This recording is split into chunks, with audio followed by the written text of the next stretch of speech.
السلام علیکم ورحمۃ اللہ وبرکاتہ۔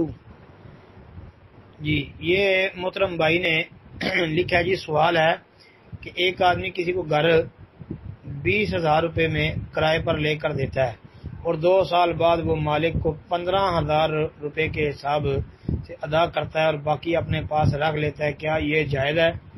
کہتے ہیں جی اس کی وضاحت کر دیں۔ محترم بھائی، اگر تو مالک اور کرایہ دار کو پتہ ہے، دونوں کو ہی یہ بات معلوم ہے، تو پھر تو درست ہے، لیکن اگر نہیں پتہ تو اس کی 2 صورتیں ہو سکتی ہیں۔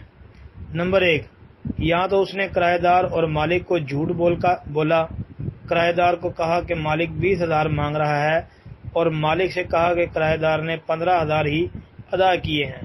یہ صورت دھوکہ اور فراڈ ہے، یہ ناجائز ہے، یہ حرام ہے، یہ ٹھیک نہیں ہے۔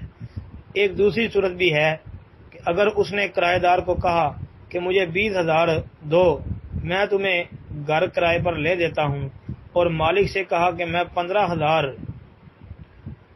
میں آپ کو کرایہ دار ڈھونڈ دیتا ہوں، اور وہ دونوں جو فریق ہیں وہ اگر اس بات پر راضی ہو جاتے ہیں تو اس کے متعلق علماء کہتے ہیں کہ ٹھیک ہے، اس میں کوئی حرج نہیں ہے۔